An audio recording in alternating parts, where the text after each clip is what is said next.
you've obviously been on a journey to get to this point. Is that you've been around for a long while. Yeah, That you've had obviously you know yourself as the cook, and you know yourself as Princess Maya. How did those names come about to start off with?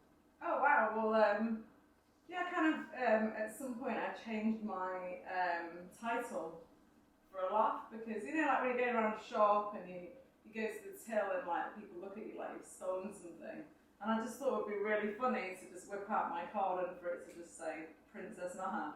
So I kind of did that. It was like a bit of a joke, and then I just changed it one day. By default.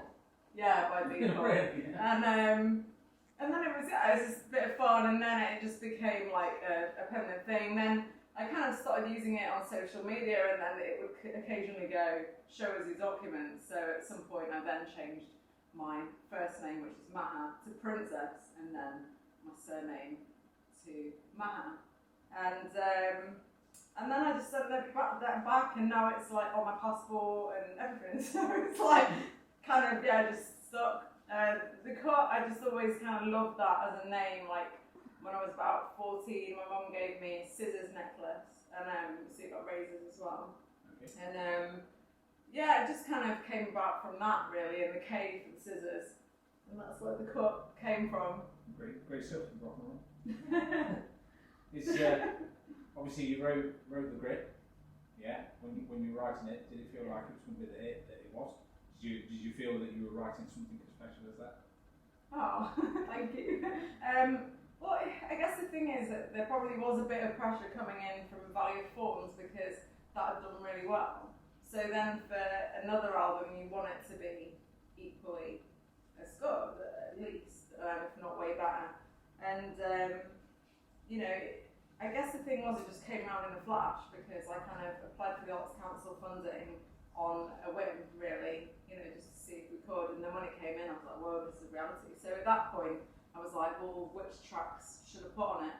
So some of it wasn't really decided, and I've got like a Patreon account. I asked like everyone, Team Razors in there, to vote on some tracks, and then in that like build up to that, there was some new tracks that had come through, like Animo, which I'd just written pretty much just before the album had come, and also Not Here for Love. So put those in as well. But yeah, I'm blown away. I think it's it's all down to Team Razors supporting it more than the difference in the tracks, I think. It's a good album. No, it's a good album. And you can see when you're on stage, that, like from your older stuff to the stuff that's on the grid. Yeah. You see how much more is like progressed. It's really good. Well, thank you so much. That's amazing. It's okay. So going on then, obviously you've written the grid now. You get told it's number one. How did that feel?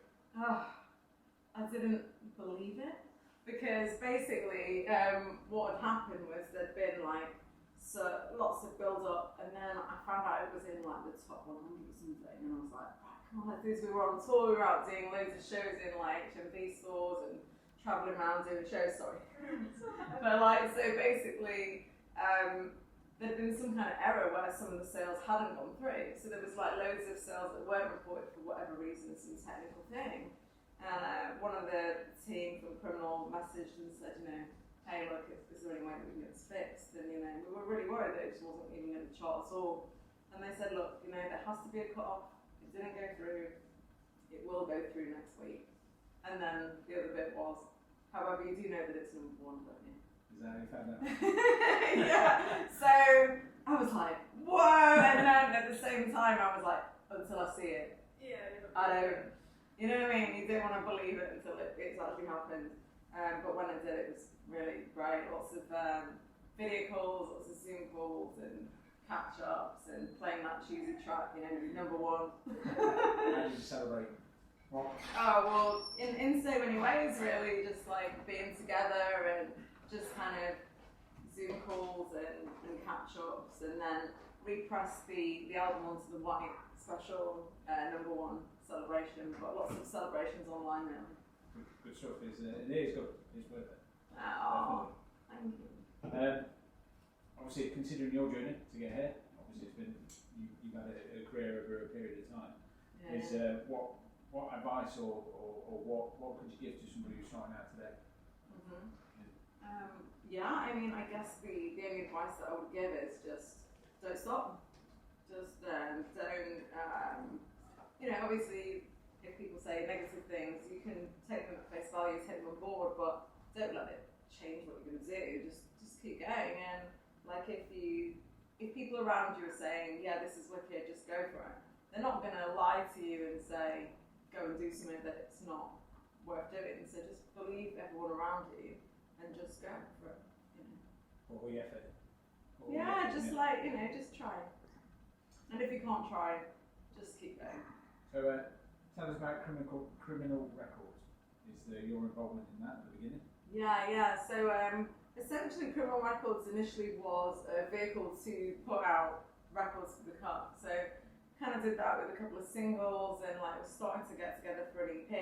And then lots of mates that were in bands and stuff were just like, well, can you put our stuff out as well? And can you put ours out? And then it kind of ended up being more lots of bands joining. And at that time, didn't really know what we were doing, to be honest. So it was a bit tricky to get it all going. And then eventually I was like, right, okay, there's a lot of bands here, and also we don't really know what we're doing yet. And I kind of wanted to focus on all the bands, but it meant I sidelined the cut a lot, so I had to really filter it back. Kept releasing under it with a couple of bands that I do really love, like Argonaut and The Exits at that time, but it wasn't until Weekend Recovery reached out again that we really started to amp it up a little bit more, because Weekend Recovery, who are on the label now, they've got an album coming out basically in a couple of weeks, that they had been on the label had vanished, taken the money, and it was just a big disaster. So I was like, well, I'll put it out, and then now, these guys they've been smashing in, doing lots of gigs, and recent signings like The Last Siren, also Mike Walsh, and very, very recently the Popes of Chillytown, who are wicked. I don't want to pigeonhole them into ska dub, because they're clearly a lot more than that, lots of urban influences and hip hop and stuff. But yeah, loads of great bands now on the label, and I feel like I've got a balance now where I don't have to sideline what I'm doing in order to promote everyone else who can do those things. And I guess it's having help around as well. I was going to say, it must have an impact on your creativity, to be able to do what you want to do, by having to manage that as well. Yeah, definitely. I'm going to think about that now. I love it, and there's always time for creativity, but I guess that, releases tend to have cycles as well. So if a band's got an album, that's going to be the pinnacle, the height of that push. And then later, after that cycle is kind of dying down a little bit, there'll be other singles which are not as high pressure on the label. So I guess it's just about taking on things that you feel you can do at that time. But then when we had our album coming out, there wasn't other albums simultaneously, if you know what I mean. But now I think that Patreon has been really supportive in terms of getting me to write more demos, because at the moment, when I get back, I'm going to be putting out a demo a month, because I don't want the high pressure of just doing another album right now. I mean, we've just had an album, it hit #1, and in theory it's not going to get any better than that, is it? So might as well just let that be for now, just work on demos and share them like you would to mates on Patreon and stuff. So that's what I'm going to be doing, demo a month, and see how that goes. Okay, that's good.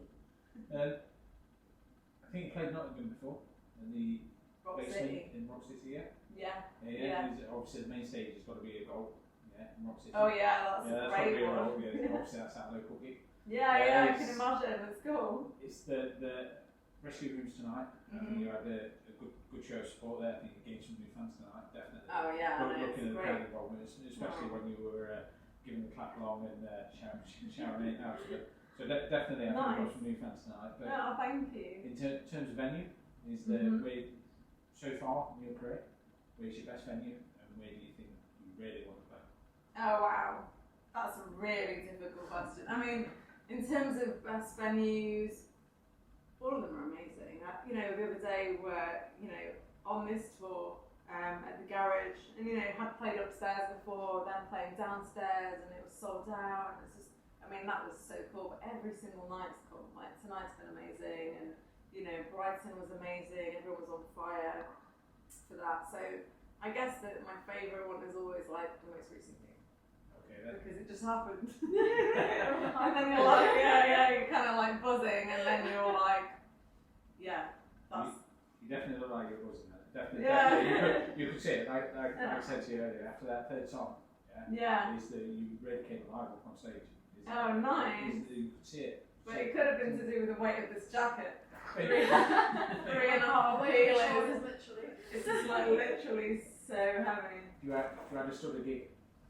Huh? Do you understand? Do you know, it's funny, we were saying that as well, like, everybody, because obviously the collective, like, some members have got, like, you know, more time on stage than others, and, a stud per gig could be a great one, but Deanna was actually saying to me the other night I wouldn't be able to move, and neither was she.